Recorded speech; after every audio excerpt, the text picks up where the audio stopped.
No GPS worked past the iron bridge. The moment the tires of Eliza Harrow's old Subaru creaked over the rusted beams of the crumbling bridge. Her phone screen froze on the blinking arrow of her route. The town name on the map Drowsin Hollow disappeared. Entirely, the compass needle spun once, then died. A static hum filled the car speakers, drowning the lo-fi playlist she queued for the long drive. She cursed softly, tapping the screen. Nothing. Outside, the fog thickened like spilled milk across glass. White tendrils slid between trees, licking at her windshield. She slowed the car, leaning forward to see more than 10 feet ahead. The headlights offered little help. Trees on both sides pressed in, old and tall, their branches hanging like withered arms. This was where her grandmother had lived, or vanished.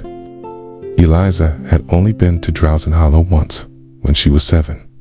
A blur of moss-covered rocks, sour smells, and creaking floorboards, and the atticalways locked, always humming. Now, 17 years later, she was here again. Not for a visit. For answers.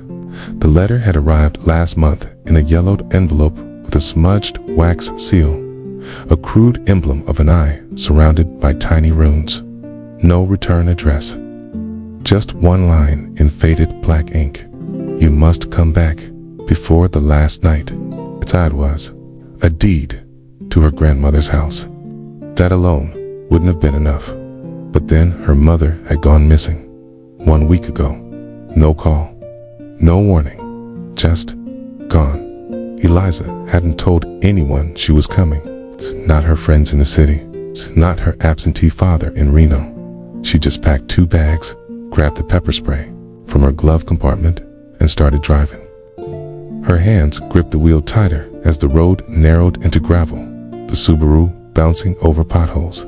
Ahead, shapes loomed in the mist. Houses, Drowsin Hollow. The town hadn't changed since. The old photos in her mother's albums.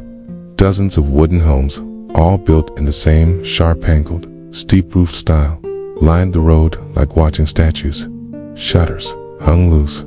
Windows were dark. No people, no pets, not even a car in sight. It was like a set built for a horror film. No one had finished shooting. She parked in front of the post office more from instinct than destination. The wooden sign above it was split down the middle, the paint flaking so badly she had to squint to read it. A single light flickered inside, but the door was bolted with a chain. She stepped out. The air was still heavy. No birds, no insects, just the sound of her own boots on damp ground. That's when she heard it. Soft, rhythmic, scratching like nails dragged slowly over wood. She froze. It came from behind the post office, behind a row of rusted mailboxes.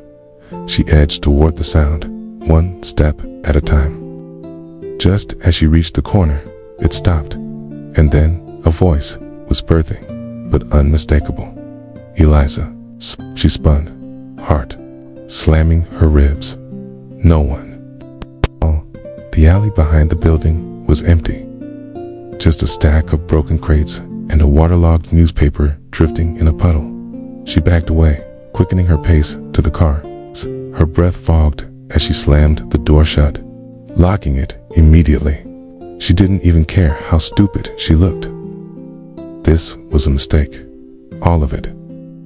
But when she turned the key, the engine just clicked and clicked and clicked. "Don't do this," she whispered. One more try. Click. The fog pressed closer. Far off, a dog howled once, then went silent.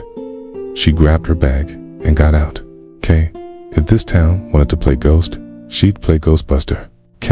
The house was only 4 blocks east, if she remembered right. Her grandmother's house, the one with the attic. The walk to memory. Eliza walked fast, keeping to the cracked sidewalk. Lampposts lined the road, but none were on. The fog coiled around her ankles, then her knees. She passed the bakery. She saw rows of perfect bread in the window, but the interior was dark.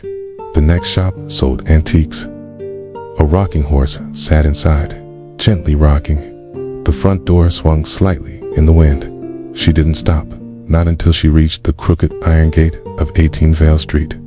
The Harrow house. It looked smaller than she remembered, though its roof still towered like a witch's hat above twisted chimneys. Ivy strangled the bricks. The windows were cloudy, yellowed with age. The porch steps sagged like a toothless grin. But most striking was the air around it, thicker, colder. The fog didn't move here. It waited. Eliza pushed open the gate. It shrieked. A murder of crows exploded from the roof. She clutched her chest. Okay, not creepy at all. Inside the porch sat a black key on a rusted nail. She hesitated, then took it, slid it into the front door, and turned. It opened too easily. Inside the Harrow house, dust. So much dust it made her cough. The hallway was lined with crooked picture frames, portraits of family members with eyes scratched out. A long carpet stretched like a tongue down the corridor, its patterns almost writhing in the dim light. To her left, the parlor, covered piano, an empty chair, a fireplace filled with ash. To her right, the kitchen. Its dishes sat in the sink as if someone had just stepped away. The air smelled faintly of cloves and something else, mold. She moved upstairs, step by creaking step, past a stained glass window depicting a weeping woman. On the second floor, 3 doors waited. One was locked, the attic. The others were bedrooms. Her grandmother's bed was still made. The mirror was cracked. On the dresser lay an open book, no title on the cover, but the pages inside were filled with symbols she couldn't read. She flipped to the first page. A line written in neat, precise ink. The town does not sleep, not ever, because the dreamer must not wake. What the hell does that mean? She whispered. Then she heard footsteps. It's not her own. Downstairs, she slowly closed the book. Hello? She called out. No answer. She grabbed the heavy lamp from the nightstand and edged toward the hallway. Down the rabbit hole, the stairs groaned behind her as she descended, holding her breath. The living room was empty, but the front door was wide open, and on the doormat was something new. A toy. A tiny wooden soldier, no larger than her thumb, carved with strange patterns across its chest. Its arms were missing. Its face was half burned. She hadn't seen it before. Next to it, a second object to note, written in childish handwriting. We're still playing. You're still lit. Liza dropped the lamp. A rush of cold ran up her spine. She looked around wildly, then slammed the door shut and bolted it. The windows now looked fogged from the inside. She picked up the toy, half expecting it to bite, but it was just wood, dry, warm. She set it on the fireplace mantel. Okay, Grandma, she muttered. Let's see what the hell you were hiding. The locked door in the attic was still sealed tight. No key in sight, but she remembered something. A loose floorboard in the hallway closet. She pried it up with a knife from the kitchen. Underneath, a metal box. Inside, among yellowed papers and brittle photographs, was a key. Black, cold. She held it to the attic lock. It fit. The door creaked open. The air inside was wrong. Not stale, not dusty, just still. Like something was holding its breath. She stepped in. A single bulb hung from the ceiling, flickering. The attic was empty. No furniture. No monsters in the corner. Just a circle drawn in chalk. In the center, a child's drawing taped to the floor. A family of stick figures stood in front of the house. One was crossed out, and under it, in red crayon, we told you not to leave. Now they'll never sleep. The attic air was thick with something unspoken, something old. Eliza stood in the center of the dusty floorboards, her eyes fixed on the child's drawing. The stick figures were crudely scrawled, but unmistakable for people. A tall man, a shorter woman, a child with a bow in her hair, and one figure, crossed out with deep, angry lines. The red crayon that had been used for the words "we told you not to leave, okay? Now they'll never sleep," had broken in half and lay near the base of the taped paper like a tiny bone. She backed away. Cast. The bulb above her flickered again, casting momentary shadows that danced across the walls. "Can, Eliza?" She spun. No one. But this time, the voice hadn't come from downstairs. It came from inside the attic. The shadows in the far corner seemed to move. No, not move. Shift. A hunched figure, just out of reach of the light, bent in ways a human body shouldn't. "Eliza, you came back." She bolted. Locked in, Eliza slammed the attic door shut and locked it behind her, her breath ragged. Her heart thudded, so loud it almost drowned out the creaking of the floorboards above her. The voice had been soft, but not welcoming, not familiar. It had sounded like a child imitating an adult's voice, or an adult trying to sound like a child. She ran down the stairs and into the kitchen, splashing water on her face from the old pump tap. It came out, rust-colored and warm. She gagged and wiped her mouth with her sleeve. She had to get out. The car. Maybe it would start now. She grabbed her bag and rushed for the front door, but froze.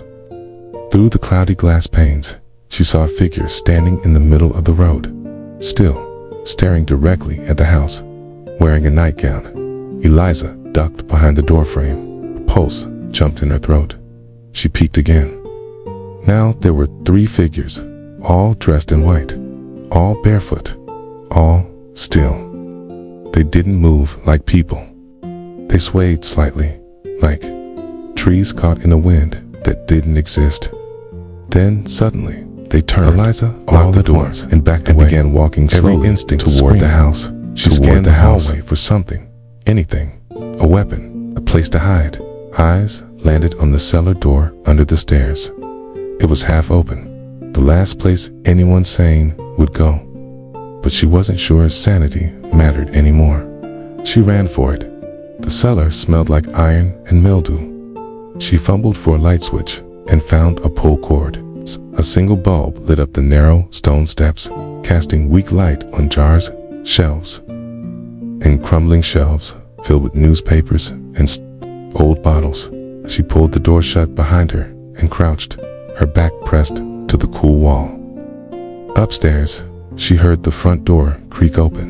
They were inside. Their footsteps were almost delicate bare feet slapping against hardwood. Eliza clutched her bag, trying to silence her own breathing. The sound stopped, and then a knock from inside the cellar. She jerked her head toward the back wall. One of the shelves had a gap behind it. She crawled over, moved the crates, and revealed a hidden dormer, like a flap of old leather nailed to the stone. Behind it, darkness, but deeper than any room could logically go. She had no choice. She crawled inside. The passage beneath the tunnel beyond the cellar was narrow and damp, carved from old earth and stone. It sloped downward, curving into a place that no town blueprint had ever shown. Cobwebs brushed her face as she crawled, shivering at the feel of them on her skin. Her phone had long since lost signal, but she switched on the flashlight. Etchings covered the walls, symbols, circles, eyes, sleeping faces with mouths sewn shut. She tried not to think about what this tunnel was for. Eventually, it opened into a wide, underground chamber. She stood, slowly. There were mattresses, hundreds of them, old, rotted, soaked in what might have once been blood or oil. Some had torn dolls curled on top. Some had straps nailed into the floor beside them. All of them faced the same direction toward a massive, crooked painting mounted on the stone wall. It showed a black mountain rising into a sky of stars, and beneath it, a town, her town, drowsing, hollow. At the bottom of the painting, smeared in dark brown paint, or worse, was one word: sleep.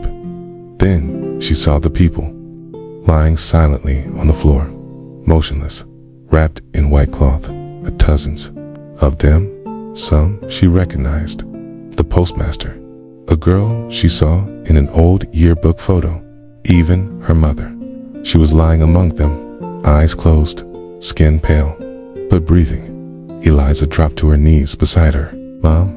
Her mother's eyelids twitched. "Eliza," she whispered, lips barely parting. "You have to leave now, before it finds you." "What finds me?" Eliza cried. "What is all this? Why are you here?" But her mother's voice was fading again, as if pulled downward into the floor. She was being dragged deeper into sleep. No, not sleep. Whatever this was, it wasn't natural.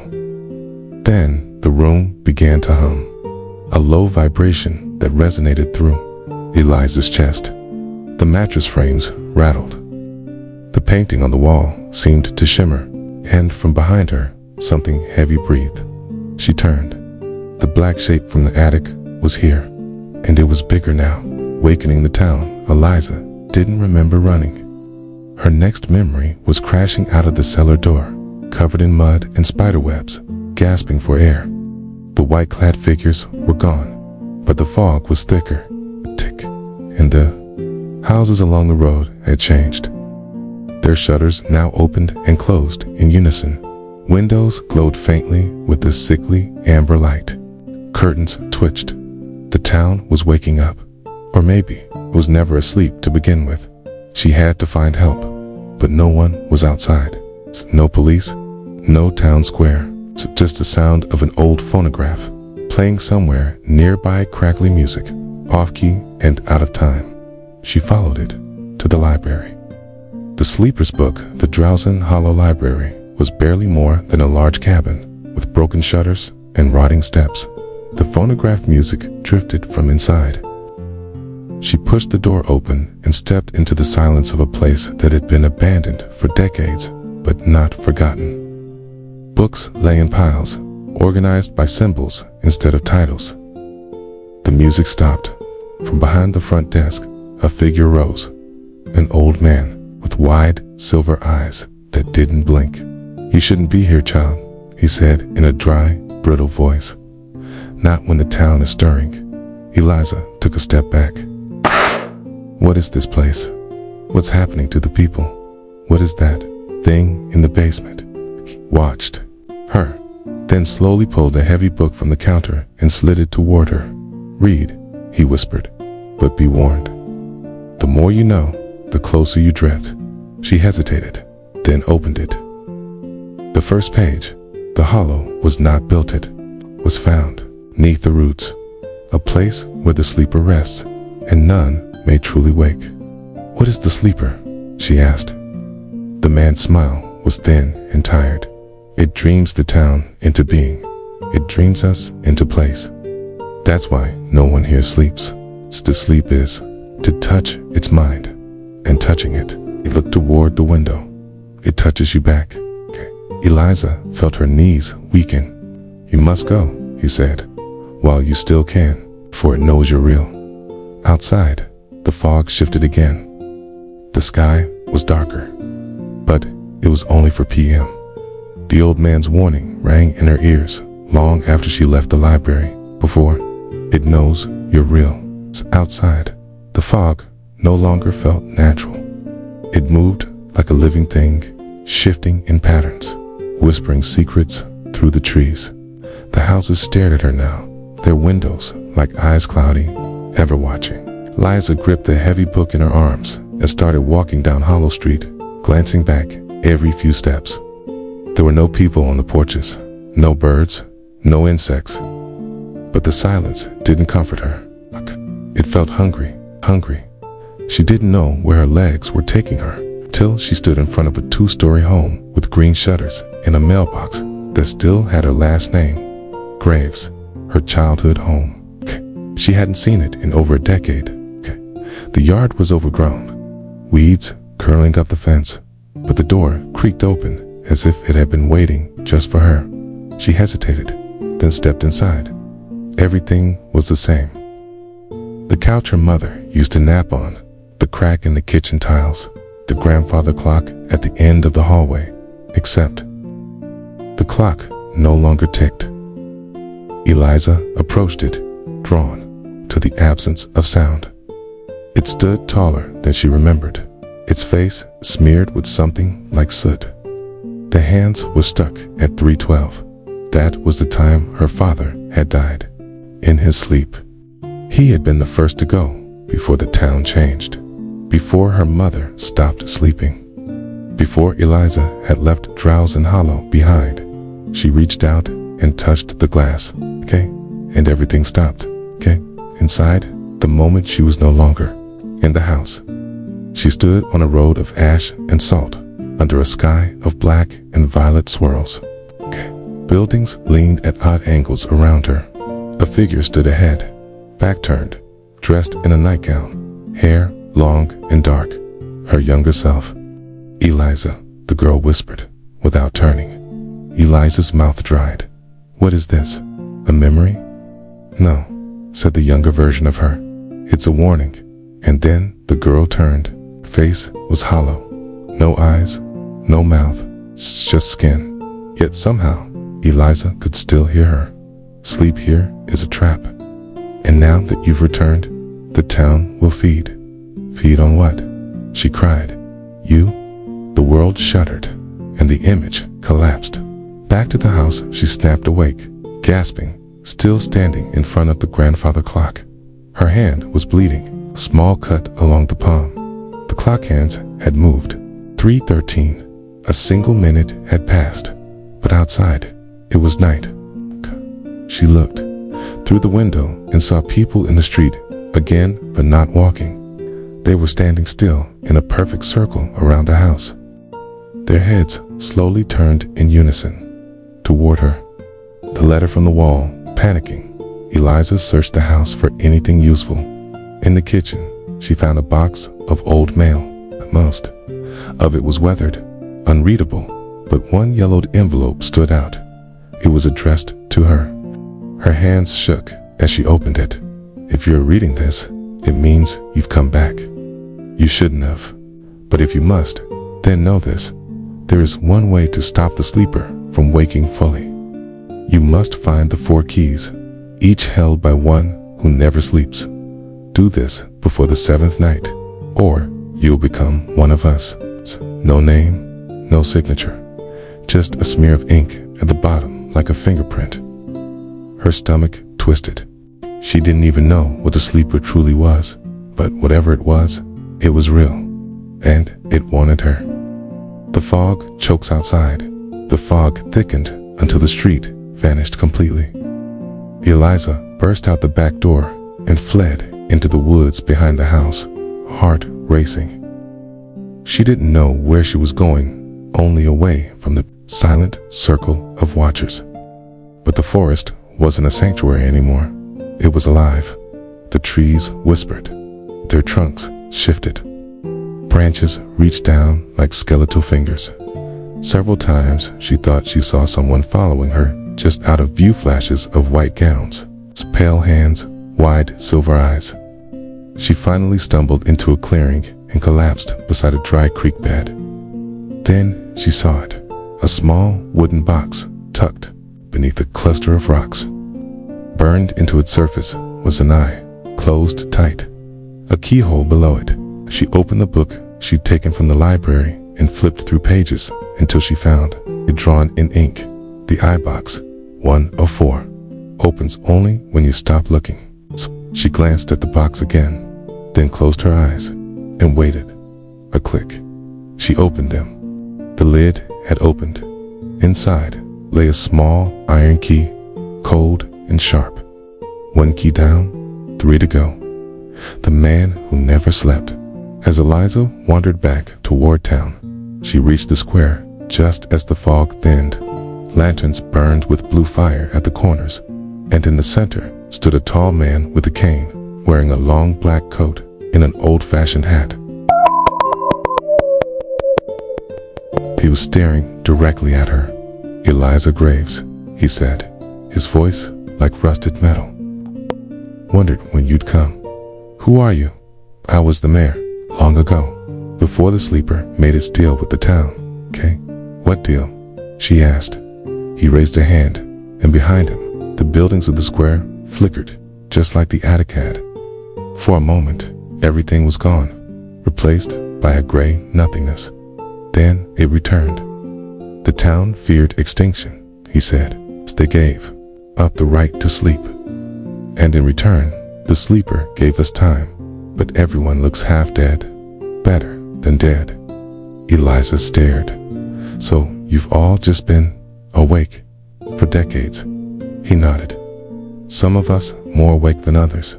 Then he stepped aside, and behind him stood a young girl with stitched lips and a key around her neck.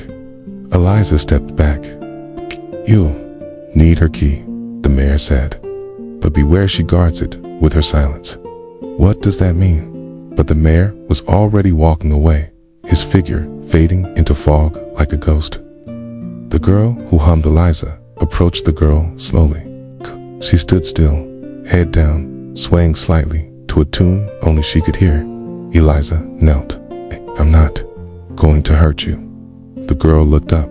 Her eyes were missing, but tears still ran down the skin where they once were. Eliza felt something stir in her chest. Pity, horror.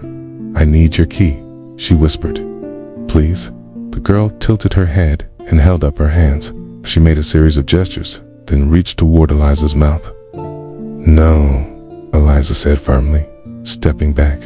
Ch. The girl hissed, a low, broken sound, and suddenly the world around them twisted. Buildings warped. The sky pulsed, and the ground beneath Eliza's feet cracked open. She fell. She landed on cold tile. The world was dark, but filled with voices, hundreds of them, whispering from all directions. This was not a dream. This was inside the sleeper's mind, a cavernous room stretched in all directions. Every wall was covered in drawings of the same symbol, and eyes sewn shut, and on a stone pedestal sat the girl, waiting. The key floated before her, suspended in a slow spin. Eliza stepped forward, ignoring the whispers clawing at her mind. The girl opened her mouth, no stitches, no one screamed. Eliza stumbled, clutched her head. Then she remembered. She guards it with her silence. Silence. That was the key. Eliza dropped to her knees and covered her ears, closed her eyes, stilled her breath. The scream died. When she opened her eyes, the girl was gone, and the key sat on the floor. She took it, 2 down. The second key felt heavier than it looked. Eliza held it in her palm as she stepped out of the underground chamber. She wasn't sure how she got back to the surface, just that the fog was now thinner, like it had shifted its attention, but the air buzzed. She was being watched.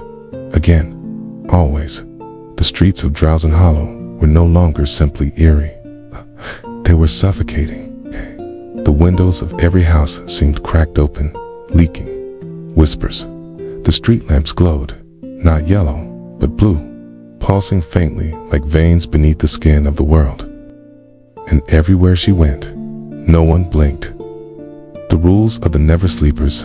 Eliza slipped into an alley behind the bakery where she used to buy cinnamon buns with her mother. The door to the back room was locked, but the key from the girl with no eyes twisted and jagged opened it effortlessly. Inside, she found a chalkboard with smeared writing across it, among ruined crates and flower-slick shelves. The words were barely readable, but they had been carved in rage, in desperation. Do not sleep. If you dream, IT sees you. The fourth key is a trap. Another hand had scribbled over the last line. No, it's the first one that tricks you. Eliza stared at the contradiction. They didn't agree. They were all trying to survive, but differently, and none had succeeded. The sleepless map, she returned to the library, her breath hitching when she passed the desk where the old man had warned her. He was gone. His teacup remained, cold and full. The book he'd handed her still vibrated faintly. She opened it again, this time flipping toward the end where the pages curled like old flesh. There was an inserted map, drawn in charcoal, a crude outline of Drowsin Hollow, but distorted, Streets that didn't exist. Buildings floating. One area circled in red. Wishing Cemetery, home of the third. The edges of the map were torn and bloodstained. And beneath the sketch were 4 words etched in a shaky scrawl. 1 dream, 1 death, 1 debt, 1 lie. Eliza didn't know which key matched which warning, but she knew one thing. The cemetery had always been wrong. Even as a child, she never dared go past its rustic gate. Now she had to go in. Wishing Cemetery, the gate creaked like a scream when she pushed it open. The fog thickened around her, feet curling around the graves like it was mourning them. Each headstone had a name, but many were crossed out, defaced by claw marks, ink, or deep carvings. She passed a grave marked Eli Graves. Her father froze. The soil above it pulsed. A faint sound escaped, breathing. She stepped back. "No," she whispered. "You're dead. You're not here." But a voice echoed beneath the dirt. Her father's voice, warm, distant. "Why didn't you stop her, Eliza? Why did you leave us to wake alone?" She bolted deeper into the cemetery, heart pounding, ignoring the way the tombstones began to tilt. Leaning toward her, at the far end stood a statue. It had once been an angel, but its face had been removed, sanded, or scratched away. In its place was a metal plate with a symbol carved into it, an open eye with a mouth in the center. A second plate was nailed beneath. "Do not speak, do not sleep, do not listen." The third sleepless one she heard humming behind her. A man sat on a gravestone nearby, legs crossed, eyes wide open. He was pale, skeletal, but very much alive. His eyes never blinked. "Not once, Eliza," he said, without turning his head. "It took you long enough." She gripped the keys in her pocket. "You're one of them. The third," he said. "Not the worst. Not the first. What's your price?" He stood, a lurching, puppet-like movement. "A story." She frowned. "A story." She repeated. "Yes, one true story. From your life. Painful and unspoken." She swallowed hard. The sleeper fed on sleeplessness. Did its servants feed on memory? "What if I lie?" she asked. The man smiled, his lips cracked and bloody. "Then I'd take something from you instead." A sharp pain shot through her temples. A warning. She nodded, breathing fast. "Fine, I'll tell you one. Her story when I was 12, Eliza began. My mother stopped sleeping. Everyone said it was grief, but it wasn't." The man tilted his head, listening. She would sit in the living room, staring out the window. For hours, sometimes. She would whisper to someone who wasn't there. "I heard her say the name Drew once. I thought she was losing her mind." "But you were wrong," the man said. "Yes," she whispered. "One night, I saw her walking backward around the house. All night, never blinking." She didn't. "No, I was awake. But I saw her mouth something over and over." "What did she say?" "She said, 'He is coming through the eye that never closes.'" The air split with a loud crack. The man grinned. "That'll do." He reached into his chest, literally plunged a hand into his own ribcage. He pulled out a golden key, stripping black liquid that steamed when it touched the ground. He tossed it to her. "3 keys, 1 left," he said. "But it's not what you think." "Where is it?" she asked. His smile faded. "In your dream, if you dare sleep." The 4th key.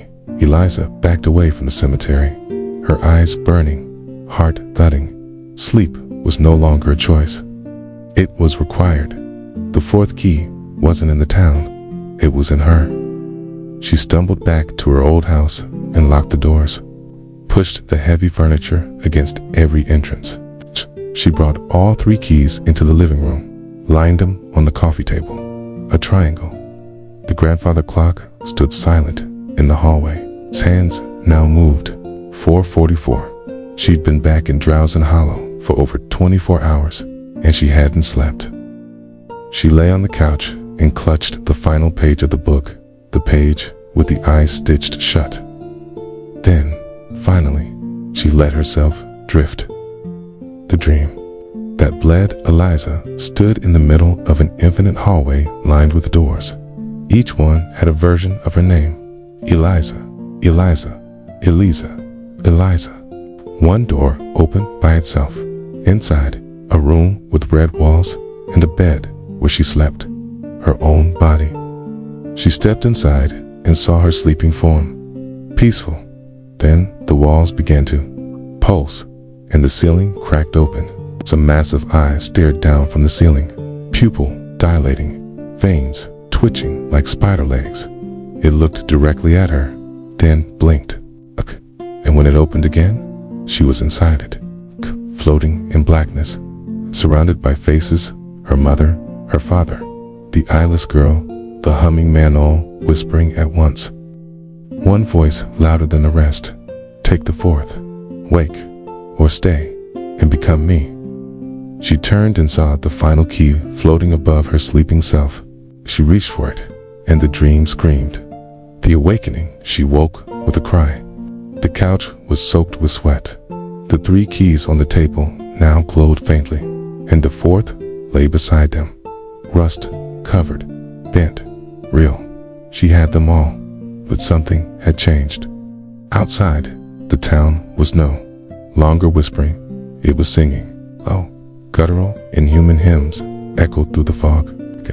And from the attic upstairs came the sound of something moving, something big. The sleeper was stirring, and Eliza was no longer a guest. She was a threat. The keys pulsed like they were alive. All 4 of them rusted, twisted, glowing faintly lay in a crooked X on the coffee table. Eliza stared at them, heart hammering in her chest, body trembling from the dream she had just escaped. Her fingers itched to grab them, to do something, but her mind couldn't focus. The sound from the attic had turned, heavy, wet, breathing. It scraped along the wood above her, like something dragging itself without bones. She rose slowly, every part of her body aching from exhaustion. Her dream had drained more than energy had taken something real, something essential. She felt thinner, not physically, existentially. Eliza, her name drifted from the attic, not shouted, whispered, and not by any voice she recognized. She picked up the keys, wrapped them in the torn page from the book, the one that had the stitched eye, and shoved them into her coat pocket. Then she grabbed the flashlight and made for the stairs. The attic door, the old wooden staircase, groaned under her weight, louder than it ever had. Each step upward felt like entering a church of rot and memory. A thin string hung from the ceilingly attic latch. She stared at it, swallowing the lump in her throat. Eliza, the voice called again, only this time it came from inside her head. She grabbed the string and pulled. The ladder dropped violently, unfolding with a sharp crack that echoed down the hall. Dust filled her lungs. Her flashlight flickered. She climbed. Each rung creaked like a scream. At the top, she pushed the panel up and peeked into the darkness. Nothing moved. Yet she knew it was there.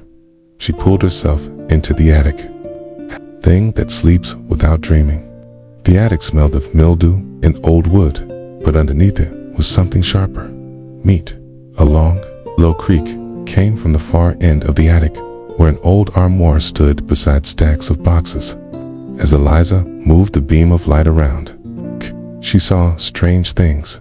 A child's doll with no face. A painting of the town, but all the windows in the buildings had eyes instead of glass. And a rocking chair that moved slightly even after she stopped shining the light on it.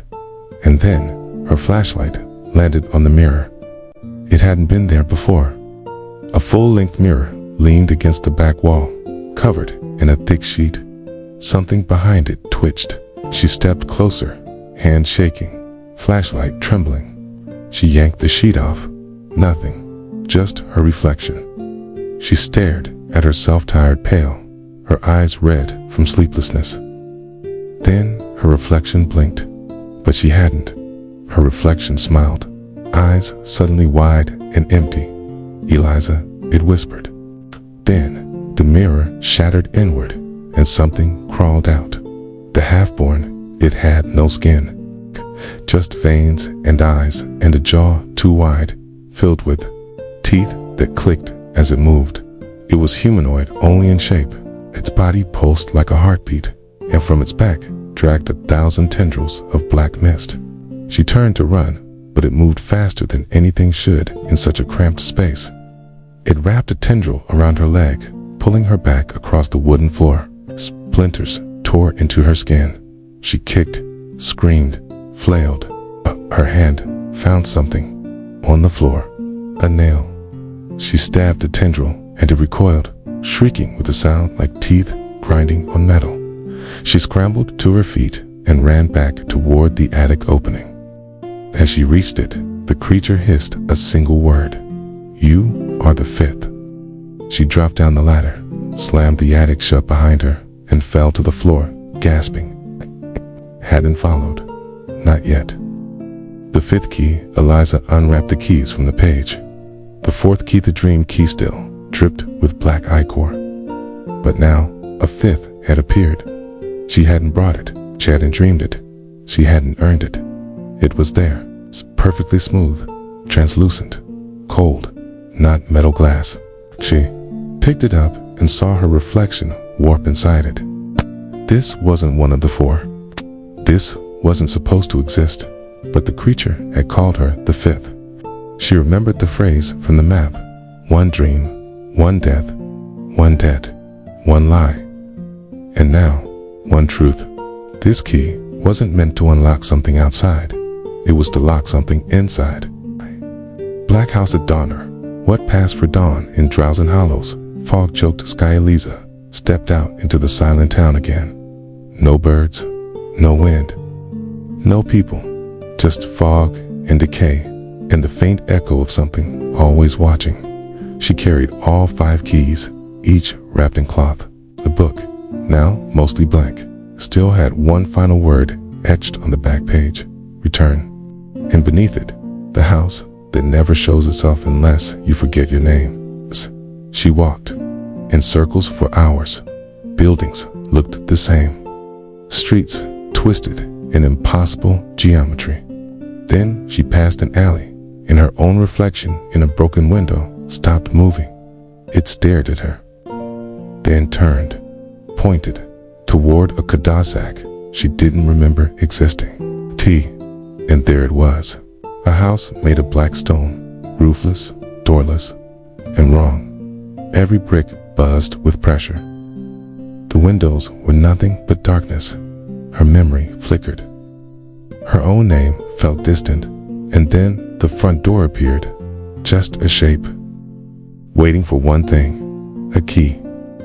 The final door inside the black house was silence. Not quiet, a total absence of sound. Even her heartbeat was muffled. Spiral of wood was winding downward, was S. At the center of the spiral, a pedestal stood with a lock made of bone. It had 5 keyholes. She knelt. Her hands shook as she inserted them, one by one. First the eye key, then the heartbeat key, then the golden chess key, then the dream key, and finally the glass key. As the last one clicked into place, the pedestal opened, but inside wasn't treasure. It was a mirror, and in the mirror stood not Eliza, but her mother, smiling, tears streaming down her face. "Eliza," she said, "you found them?" Then her mother screamed, and the mirror shattered. The sleeper wakes the house, groaned, "K." The ceiling split, and from above, the sleeper descended. Not a creature, not a god, a presence made of eyes, mouths, whispers. Its form was impossible, always changing, and it knew her. "You brought the keys," it said. "You brought yourself a tea." are the fifth. It reached for her, and suddenly, she understood. The fifth key didn't lock the door. It locked her. She was the cage, the one meant to contain the sleeper. She turned, screaming, ran through the spiral hall, but the house was closing. The fog pressed against the walls. She stumbled through the door, just as it slammed shut behind her. Outside again, the sky above Drowsin Hollow was different. Clear, the fog was gone. Windows were open. The people stood in the streets, blinking, like they had just woken from a long nightmare. Children cried. Elders knelt. The town had awakened. She stood in the middle of it all, the house behind her, no longer visible. No keys, no book, no sleeper. Eliza fell to her knees, sobbing. She had done it. She had trapped it, for now. But in her mind, something whispers. Always, every time she tries to sleep, the voice inside the dream, an eye that never blinks. The fifth key still glows not in the world, but in her mind. A cue. The people of Drowsin Hollow began to move again, though none of them could remember why they had stopped. They wandered the cobbled streets like survivors of a war they didn't recall fighting. Children asked their parents, "Where were we?" Old men stared at clocks that hadn't ticked in years. The fog had lifted. The silence had broken. Toned, but something in the air still hummed, low and threatening. An unease that didn't vanish with the mist. Eliza watched from the window of her home, arms wrapped around herself, eyes bloodshot and distant. The mirror was gone. The keys gone. The book, too. But the voice, still there, soft, subtle. "You are the fifth." She hadn't slept since the door shut behind her. She was too afraid of what might be dreaming inside her now. When Eliza finally stepped outside again, the townspeople greeted her but with caution, like they couldn't remember who she was, or perhaps only remembered too much. A woman at the grocer froze when Eliza passed. "You're not one of them, are you?" the woman whispered. Eliza blinked. One of what? But the woman wouldn't speak again. So the library, old Mr. Raleigh pretended not to see her. At the post office, letters piled for residents long gone. One letter stood out. It was addressed to E. Harrow, the Black House. Nowhere, it wasn't hers, but it was. She opened it. Inside was a card with no writing, only an embossed image, 5 interlocked circles. K. At the center, an eye. She was followed, not openly, but enough that she began to notice. A man in a trench coat stood across the street each night at midnight. A woman with hair like wires kept sweeping the same corner over and over again. A child giggled and said, "I saw you go into the house." No one comes back from the house. One evening, Eliza approached them. "Why are you watching me?" she demanded. The man said nothing. The woman looked away. Only the child responded with a sing-song whisper, "Because you woke it up." That night, a letter appeared on her table. She hadn't brought it in. Inside, "Meet us, the ones who remember. Tonight, under the chapel. Midnight." She burned it, then went anyway. The chapel sat at the edge of town, abandoned since the last pastor vanished years ago. Its wooden sign still read, "Come, all the who sleep." Eliza entered with a lantern and found a trapdoor under the pulpit. She descended into the cold earth, stepping into a chamber of candles and whispers. 5 people waited for her, wore black robes. The 5th wore none. A pale, skeletal woman with stitches across her throat, as if her head had once been removed and sewn back on. "You carry it inside you," she said, voice brittle as dry leaves. "The sleeper. We all did, once." The others nodded. "We are the hallowed," one said. "Vessels, doors, warnings." Eliza stepped back. "I didn't choose this. No one does," the pale woman replied. "But only 1 in 100 survives it. You opened the fifth gate. That makes you the final lock. You're the one who ends the town. They handed her a book engined, hand-bound in what felt like human skin. Inside were names. Each one had a red circle beside it. Each name had a location, some familiar, some long gone. And at the very end, a space waited blank. No name, no ink. Just a smudge of blood. It's for you, the stitched woman said. The final name is yours, Eliza whispered. What happens when the list is full? The chamber shook. Dust rained from the ceiling. The hollowed looked at each other. Cup 1 began weeping. When the list is full, the town sleeps forever. On her way back through the cemetery beside the chapel, Eliza heard it. A drip, then another. She found the old stone well, long covered with wooden planks. But now the boards were split, as though something broke out. She knelt, holding the lantern over the edge. The light flickered. Down below, something looked back. The glowing eyes. Then another. Then dozens. The eyes were not human, not beast, not alive. She stepped back, heart hammering. A voice echoed from deep in the well. We are still dreaming, and you are still the key. The planks snapped. She ran. The black house was gone, but not forever. On the seventh night, after the fog lifted, it returned just as it had come before. Out of nowhere, at the edge of memory. And everyone felt it, even if they didn't see it. A man on the street suddenly screamed and clawed at his own face.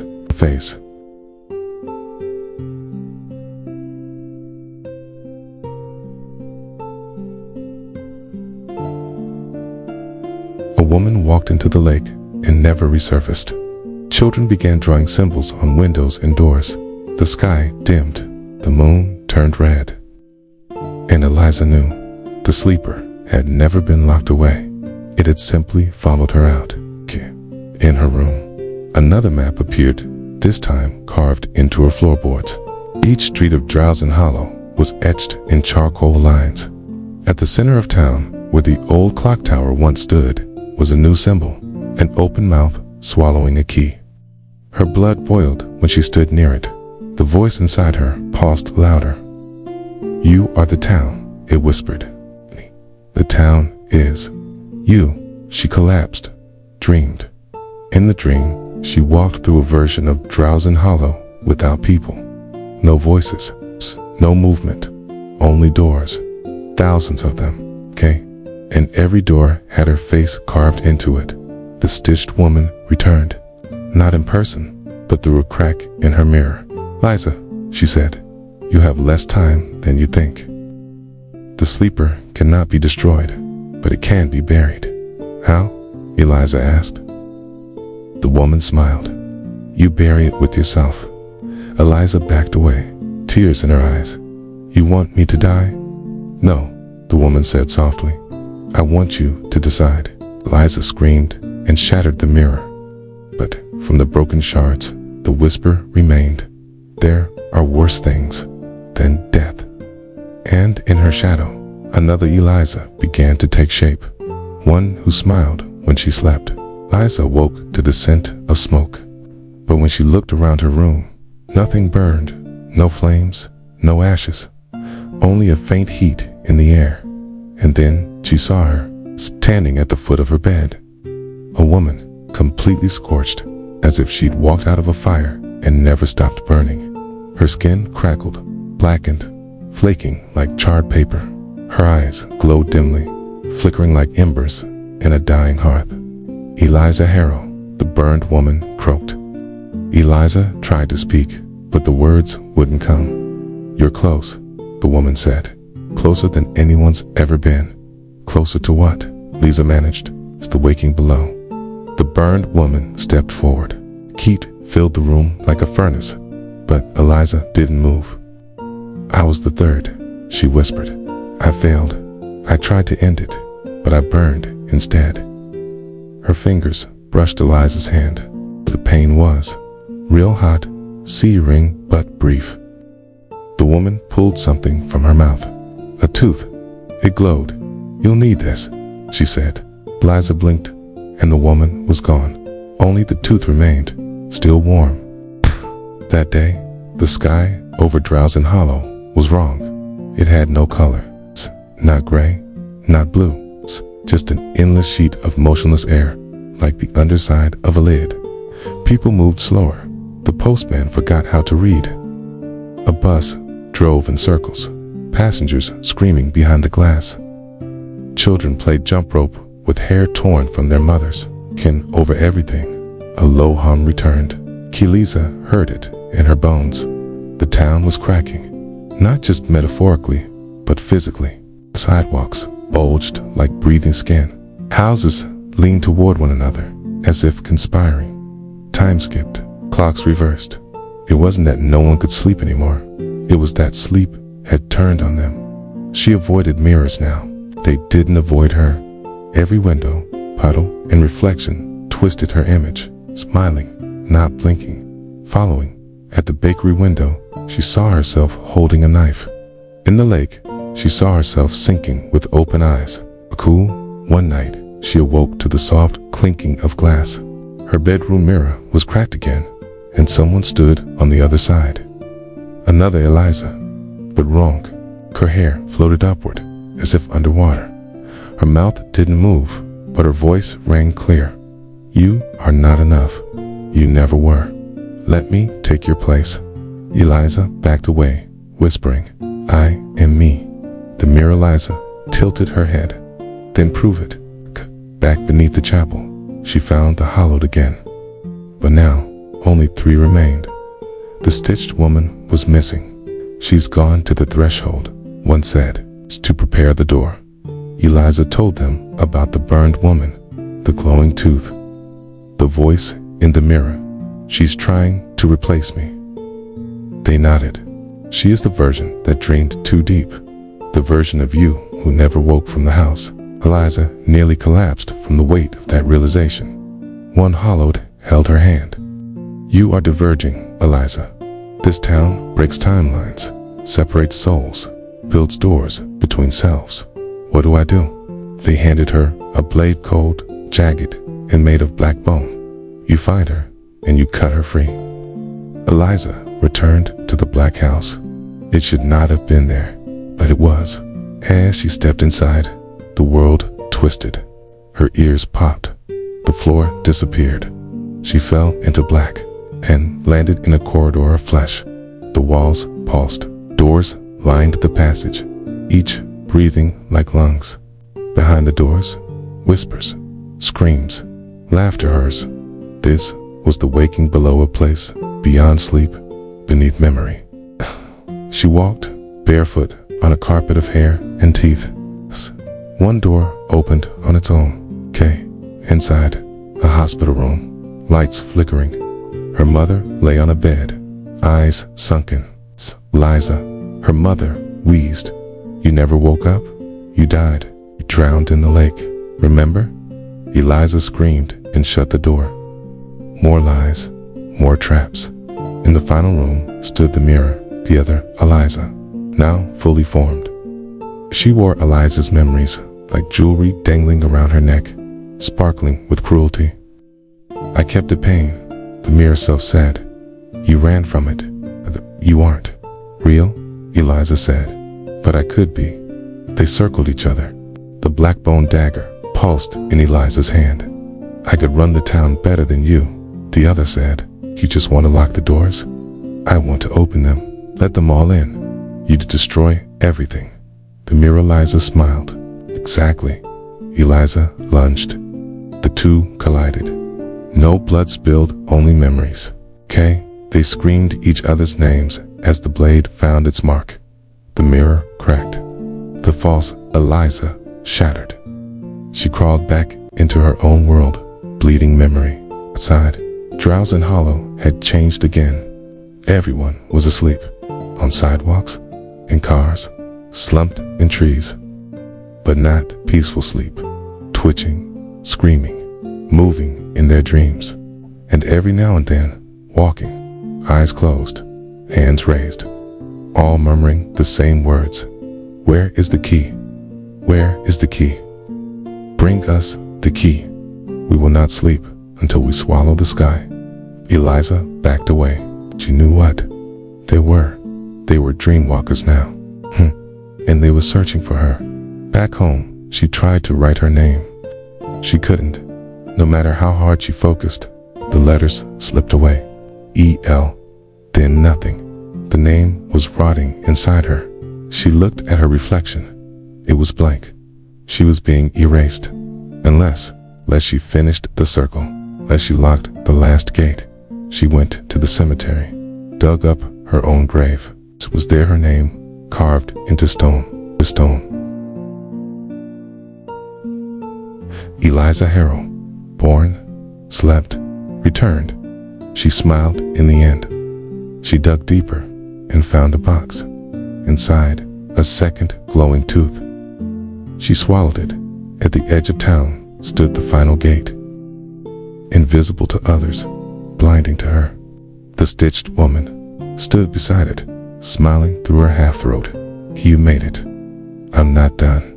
No, the woman said. You're just beginning. The door pulsed like a heart. It needed one more thing. Her name. Eliza stepped forward, opened her mouth, and screamed her name into it. The door shuddered, opened, and behind it, the sleeper, massive, mouthless, endless, built of everyone who had ever lived here. It reached for her, and she jumped inside. Eliza expected pain. Instead, there was sound, not noise, but memory, echoing in unending loops. Her father saying goodnight before vanishing forever. The scream of the boy who disappeared behind the church. Her own voice asking, what's wrong with this town? And another voice answering, everything. She was falling, but not downward inward. A sleeper wasn't a creature. It was a place, city, made of sleep, built from the thoughts of everyone who had ever lived in Drowsin Hollow. The streets pulsed like veins. Buildings shifted shape depending on where she looked. Shadows didn't follow light. They moved on their own, watching her. At the center of the city, a cathedral made entirely of pillows and teeth. That was where the dreams began. That was where the sleeper's core waited. She found herself in a hallway lined with doors again. This time, each door had a name, but not hers. These were names of people the town had forgotten, but the sleeper hadn't. Behind the first door, the boy who drowned when the lake turned black. Behind the second, the seamstress who stitched her mouth shut before falling into a year-long coma. Behind the third, a version of herself, aged 80, alone and whispering to walls. She shut it quickly. Each memory she passed felt like it tugged her soul apart, splintering her identity. A door opened on its own. A girl stepped out, 10 years old, dirty, familiar. Eliza, the girl asked. No, not Eliza. This was what Eliza would have been if she had never stopped dreaming. You left me behind, the girl said. I was your first nightmare. You locked me in here. I didn't mean to, but you did. And now the sleeper owns me. The girl dissolved into pages. They fluttered down, blank at first, then filling with writing. Her handwriting. Every bad dream she'd ever had. All recorded. Cathedral loomed ahead. Impossible in shapes, spiraling towers stacked sideways. Bells ringing from beneath the earth. She pushed the doors open. Inside, pews were filled with sleepers. Not just people ideas. Faces with no mouths. Mouths with no faces. They bowed to something in the dark at the altar. And then it emerged.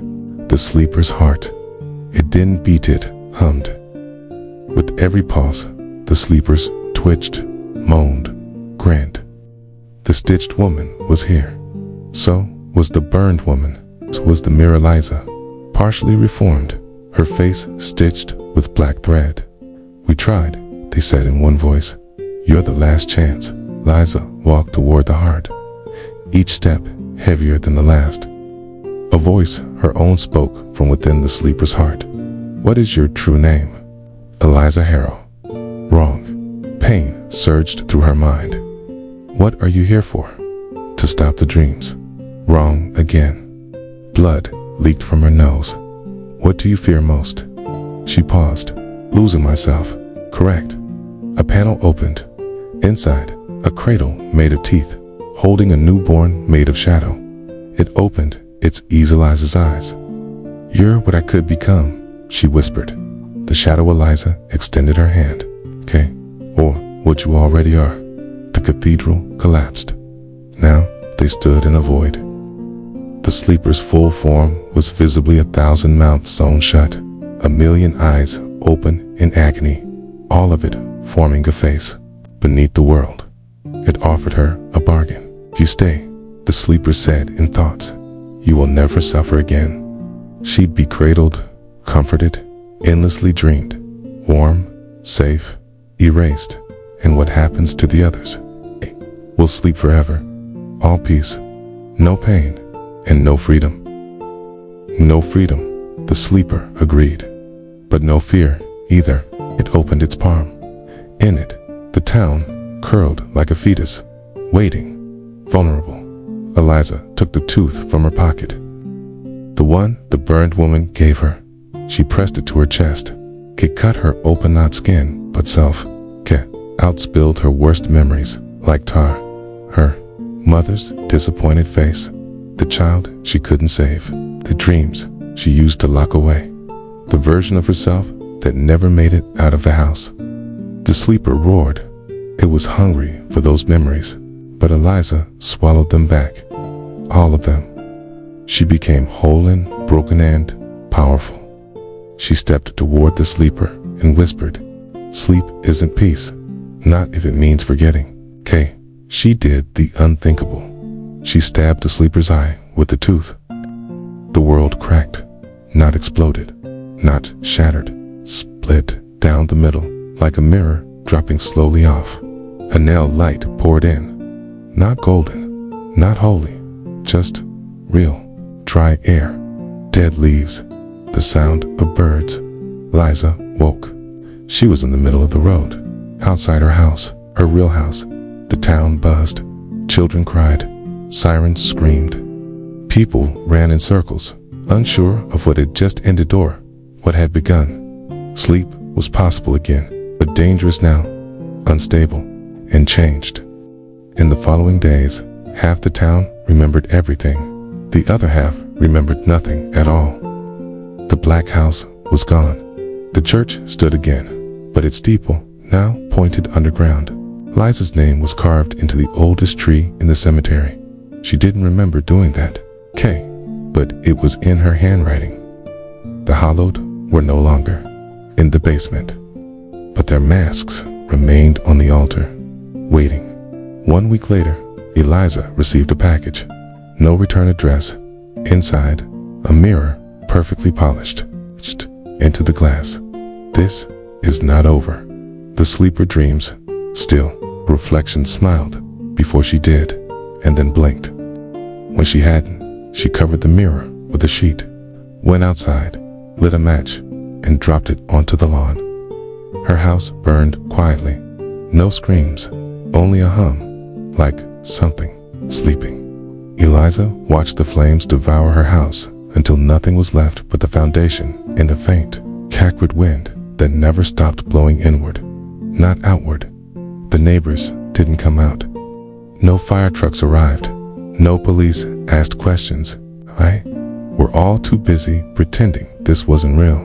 Or they had already surrendered their minds to the sleeper. Either way, Eliza was alone again. The mirror remained untouched by fire. When she broke it, it didn't shatter. Instead, it screeched. The scream didn't come from the glass, but from beneath the town. Then wine that carried no scent, no leaves, no movement, just presence. A stillness so absolute, it felt like gravity reversed. Eliza turned toward the hills. There was one last place she hadn't gone. The cemetery on the edge of nothing. It was known only by whispers. The crooked ground, where tombstones leaned like they were exhausted, where names faded within days, where the dirt was dry even after storms. Eliza hadn't stepped foot there since she was a child. Back then, her mother had forbidden it. That ground doesn't forgive, she had said. But now, Eliza didn't need forgiveness. She needed answers. And there they were. At the far end of the cemetery, beyond a bent iron fence, stood 13 gravestones in a perfect circle. Each bore a name she didn't recognize except one: Eliza Harrow. The date of death: tonight. She reached toward it and was pulled backward by an unseen force, spun through the air, landed hard, spawned herself looking up at a man with no face. Just ahead, wrapped in burlap, sewn shut like a sack full of nightmares. He held the bell. When he rang it, sleep pressed down on her like a drowning sea. The faceless man didn't speak. He walked in slow, dragging steps, the bell chiming with every movement. And with each ring, a memory was stolen from Eliza. First, the sound of her father's laugh. Then, the name of her first pet. Then, the smell of pancakes from her childhood kitchen. Ring, her favorite book. Ring, her own birthday ring. She staggered, fell to one knee. "No," she muttered. "I earned these. They're mine." The bellkeeper stopped, lowered the bell, tilted his head, then knelt and pressed the bell to her chest. It didn't burn. It sank, merging with her. Sky above the cemetery turned red and slow, as if time was bleeding out. The bellkeeper stood, nodded once, and stepped backward, melting into the soil. Eliza gasped. The bell inside her chest began to tick. Back in town, things had changed. Windows no longer reflected light. Shadows moved on their own. And worst of all, no one looked tired anymore. Everyone was wide awake, smiling, unblinking. The sleeper hadn't been defeated. It had been released. Without the black house, without the containment of the dream world, it had slipped into the waking hours. Eliza walked down the street and watched. A teacher humming while cutting up textbooks with a knife. A baby staring blankly at a dead crow in its crib. A priest nailing his own hands to a door. And none of them flinched. None of them blinked. They were dreaming, awake now, and the sleeper was feeding on it. She realized what it meant. It doesn't want to lull us to sleep. It wants us awake forever, so the nightmare never ends. And then she saw the mayor, standing in the center of town, holding a severed head by the hair, delivering a speech with a smile. The head was speaking too. There was one place the sleeper hadn't touched yet, the old clock tower. It had stopped ticking decades ago, during a thunderstorm no one could remember. Eliza climbed its spiral staircase, every step echoing like footsteps behind her. At the top, she found what she feared, the dream sigil, freshly carved into the floor. Around it were symbols drawn in sleepwalkers' blood, pale and bright like spilled candle wax. In the center, a child's eyes open, unmoving, whispering in tongues. She recognized the voice. It was hers. From a dream she had as a teenager, the nightmare she never could forget. "He's still here," said the voice, "but he's no longer sleeping." Behind her, the clock's gears began to move. Time restarted, but it ticked backward. The world shuddered. She saw herself walking down the street, herself standing in the cemetery, herself burning the house, herself in her mother's womb, fists clenched. The sleeper wasn't bound by time, was time, or at least a parasite feeding on it. Every sleep-deprived moment fed it. Every forgotten dream gave it shape. And now it had entered the loop of Drowsin Hollow's time itself. She had one chance. She smashed the sigil. The child evaporated. The clock stopped again. The entire town inhaled in reversa, gasped backward, and every single person in town suddenly collapsed, one by one, some gently, some violently, and then came the blink, like the whole town had closed its eyes and then opened them to something new. The sky was dark again, the wind returned, the crows flew, and someone somewhere started crying. Eliza stood at the top of the tower, dizzy, barely holding onto the railing. Had she ended it? Had she delayed it? She looked at her phone. No signal. Just one message on the screen. "You closed your eyes." "I did not." The message repeated, over and over. As she stumbled down the tower, a voice followed her, not whispered, not screamed, just there, inside her mind, inside everything. "You can't kill the sleeper. You were born from it." She paused, ached, looked down at her hands. For the first time, she noticed something odd. Her veins didn't pulse. They twitched, like something was moving inside.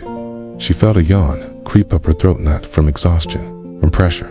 A dream trying to escape, not hers. It's the sleeper's. Still alive, still dreaming, still watching.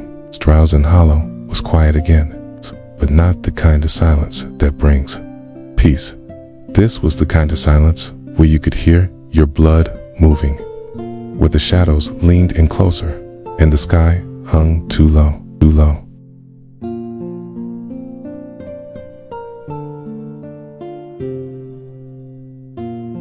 Eliza wandered through the town like a survivor of a war no one else remembered. Bodies had fallen, yes, but they weren't corpses. They were dreamers, all of them, asleep now, not dead, not alive, caught between. Some smiled, some twitched, some whispered into the air, some were stone still. Every one of them trapped. The sleeper had gone deeper, not away, not defeated, just burrowed in, and Eliza could still hear him breathing, beneath the streets, through the walls, inside her mind. She walked with one hand on her chest, where the bellkeeper had. In bed it still ticked faintly. Tick, tick. It was counting down. The ticking pulled her toward the hills again, but this time, not to the cemetery. This time, it led her to a place she'd never seen before. A sinkhole had opened near the edge of town. It wasn't there the day before. Inside, a stairwell, spiraling downward into impossible dark. No walls, just stone steps floating in void. No sound, no smell, no echo. Kalisa didn't hesitate. She descended, one step at a time. Each footfall dissolved behind her. No return, no light followed her. Only the ticking of the bell and the sound of breathing, not hers, growing louder with every step. And then the stairs ended. She stood in a circular chamber, the size of a cathedral. The walls pulsed like they were alive. In the center, suspended, above a pool of mirror black liquid, floated a heart the size of a car, wrapped in barbed wire and whispering in every language. Eliza didn't need to be told this was the heart of the sleeper. It pulsed once every 13 seconds. Each beat sent waves through the pool ripples of memory, fear, and dream. She saw them inside the waves. A child lost in a supermarket who never returned. A woman staring at a window for 40 years. A man who forgot how to speak mid-sentence and never started again. Herself, as a baby, eyes wide open at midnight. This wasn't a God. It was what comes after God's. Forget us. She stepped forward, hands shaking. The bell in her chest stopped ticking. It began to hum. From the far wall, a shape emerged. The bellkeeper, no longer faceless. Now he wore her father's face stitched crudely over his own. "You shouldn't be here, Eliza," he said, voice like gravel and thunder. "It's too late to fight. You carry it now. You are the new vessel." Eliza clenched her fists. "No, I didn't come to carry it. I came to kill it." The bellkeeper laughed. "You can't kill a dream by dreaming harder." But she didn't dream harder. She reached into herself and ripped the bell out of her chest. It screamed as it came free, no sound, just pressure that shattered teeth and blurred vision. She threw it into the heart. The heart howled. The liquid caught fire. The whispers turned into screams. The ceiling cracked, and the sleeper's heart split open, gushing black light into every corner of the chamber. Eliza collapsed to her knees as her memories tried to run from her, racing out of her mind like rats fleeing fire. But she clung to one thing, her mother's lullaby, a tune sung softly during the worst nights. She sang it aloud now, voice breaking. Lay down, my child, though the dark is deep. The stars will guard you while you sleep. The sleeper hissed. It feared lullabies. It feared comfort freely given.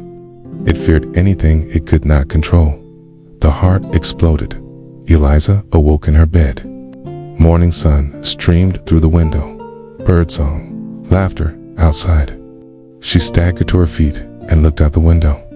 The town was normal.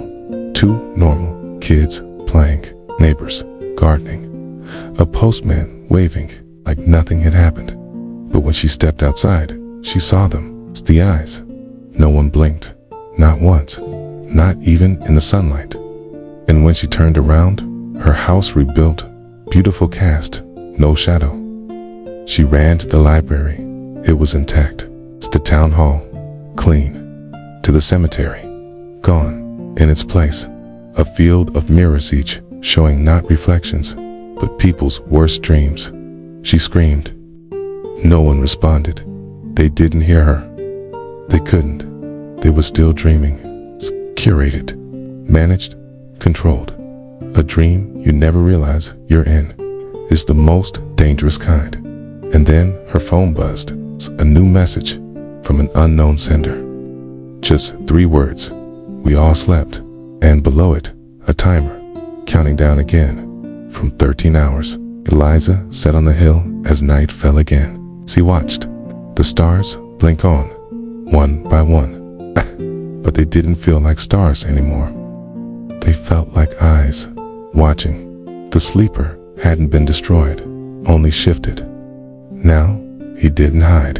He lived in the rhythm of every screen, every algorithm, every sleepless night spent scrolling, watching, waiting. He was no longer underground. He was everywhere.